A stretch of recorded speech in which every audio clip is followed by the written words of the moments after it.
right back. That would be quite useful, actually. Yeah, and if we're still in the topic of Warrington and loans, which we kind of still are, Lee have signed prop Rob Butler on a 2-week loan from Warrington. The 23-year-old joined the Wolves ahead of this season from London Broncos and has made 4 appearances so far this season. I tell you what, Rob Butler is a player that I'd take at Wigan right now to bolster our forward pack. If he was available on loans, I'd have taken him.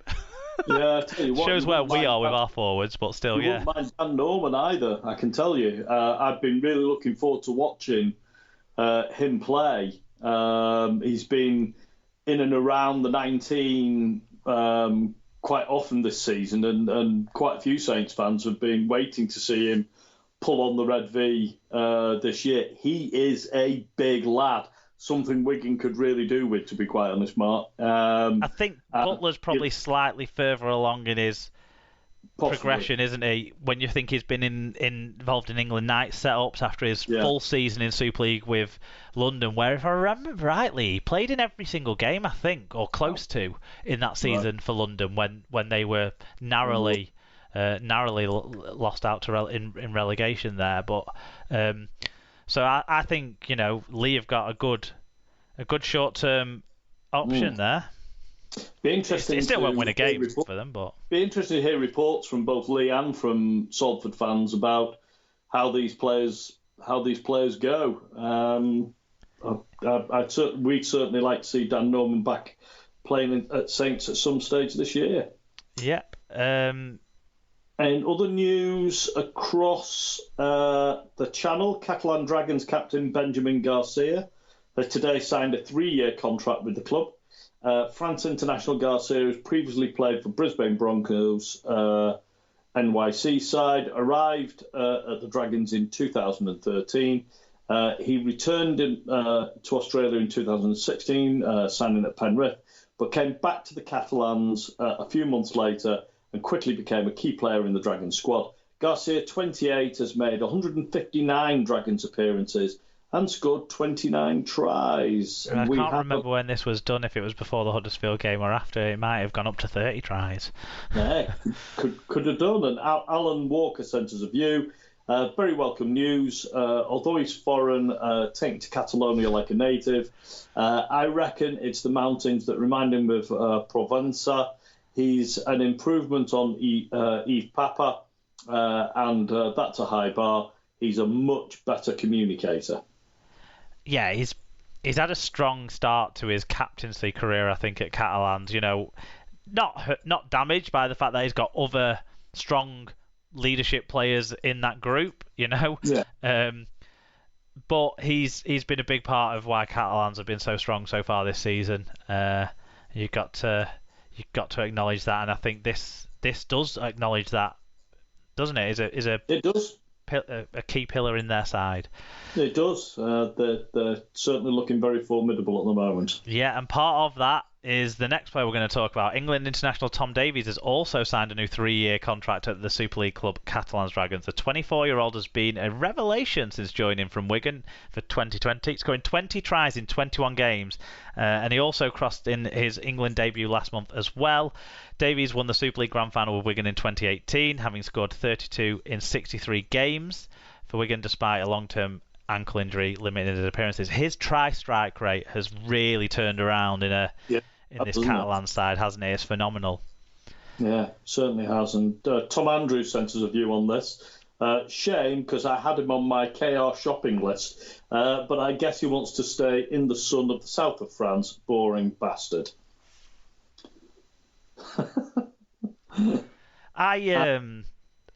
Look, he's been absolutely quality ever since he got back from that injury.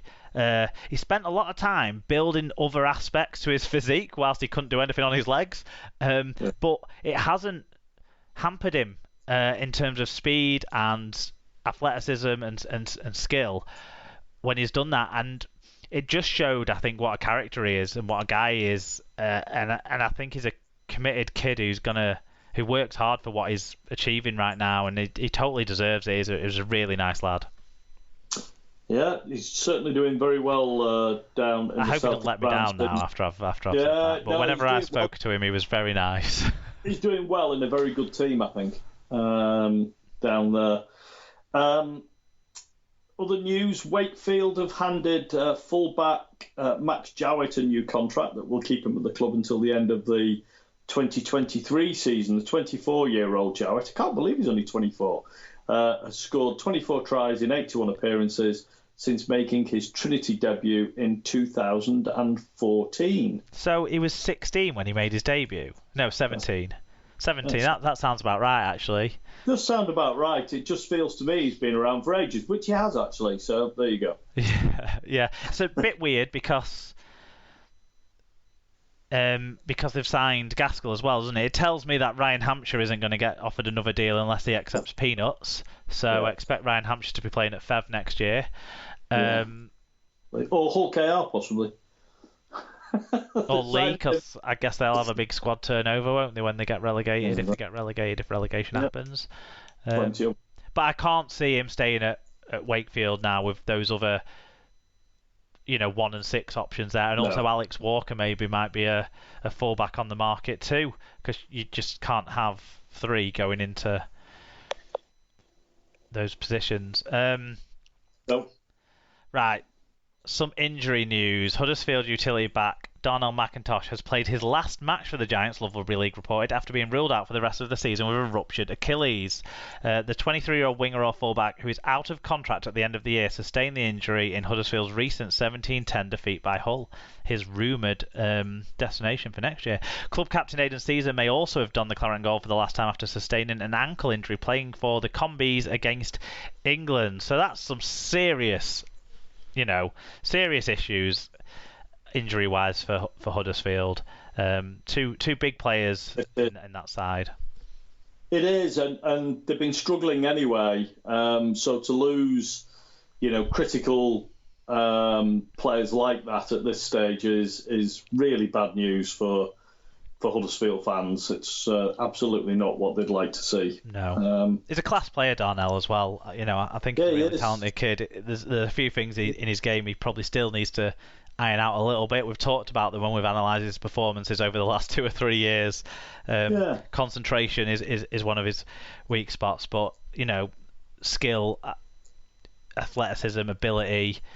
I think he understands the game. I just don't think he always applies that understanding consistently from what I've seen. But hopefully he'll come back fitter and stronger after his unfortunate injury. Talking of injuries, David, our roving reporter has turned his eye away from transfer speculation and towards reporting on injury news. So let's give EFC 78JU his due and let's rotate through his little injury stories.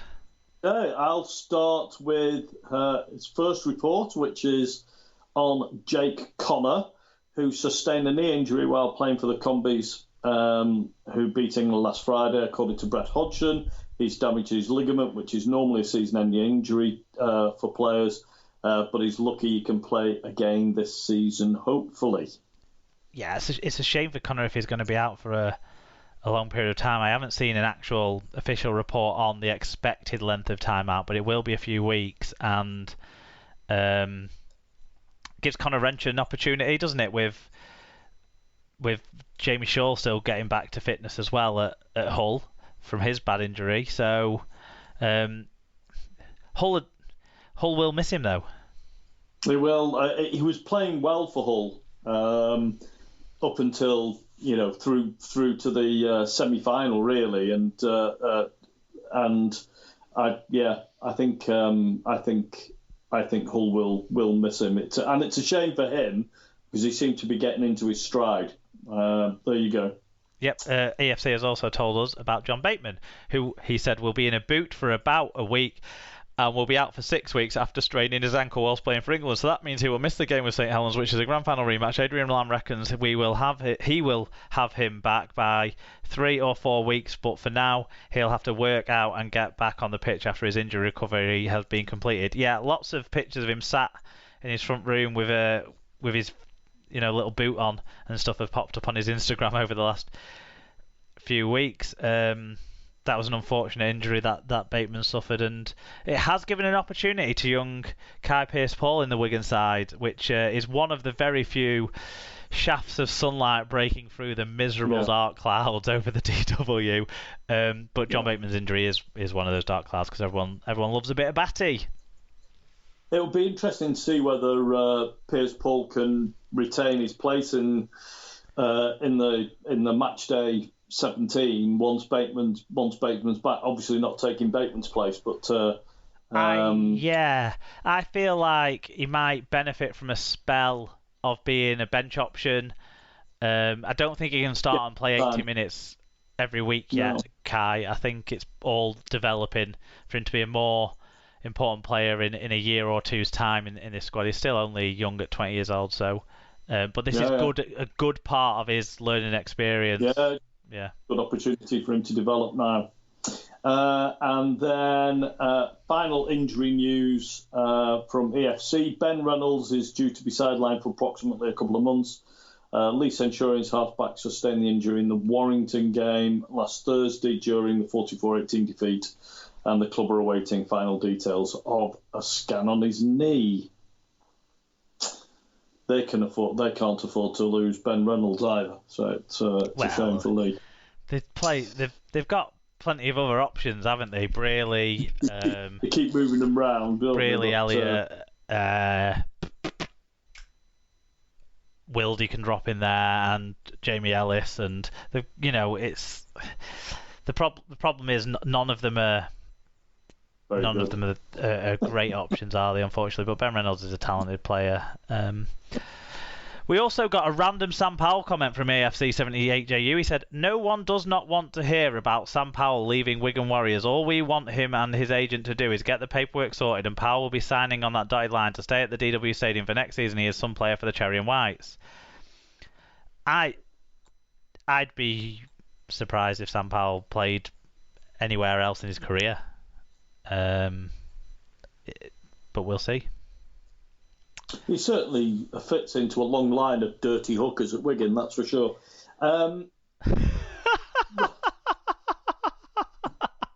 Kieran Cunningham literally tried to snap people's fucking knees off, and no one ever mentions it. Random Tom Lynham comment. I am shocked to hear that he is not staying and hinting a move to the Leeds Rhinos. I wish him and the team all the best for next season. He'll be always welcome back to Warrington with his next club, which looks like the Rhinos it stands. I might be on about this until the transfer is settled. Yeah, I didn't pick up on this Leeds hint, but if it was from Tom Lynham, I'm imagining it wasn't subtle. So yeah, it's EFC's pet news story, and we will keep talking about it until it's a proper news story because you want us to, EFC. Take over from the Widdup news story that's been kicking around. We're fully on board with this journey, especially because he put 2 full stops in that one. Yeah, that's a good one. So EFC, I'm all for it. Great stuff from our roving reporter there. Right, a few today bits of news to cover off, David. Yep. We'll go back to the injury theme, and a pretty sad one.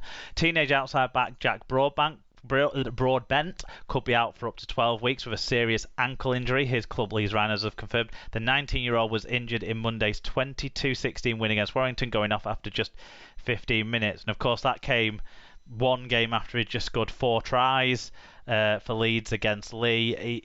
He's a real talent, one of the brightest young players to show themselves in Super League this year. A real breakout year for him. It's a real shame that his year is pretty much done now. Yeah, it is. I mean, these things do happen. Hopefully, he'll come back stronger next year, but you never know. Sticking with young Leeds players, hooker Corey Johnson, who retired from rugby league last year, has re-signed for Leeds and been loaned out to Championship side York along with teammate Corey Hall. Johnson, who's 20, made his Super League debut in Leeds' final match of 2019 and was midway through a 4-year deal when he decided to retire and focus on a career outside the game. I think he wanted to focus on going out with his mates, but maybe he's changed his mind on that. England, young people sometimes grow up and sometimes not all at the same rate, so hopefully he's come round to the idea that he's a talented young player who can get his way to the top of the game if he plugs at it.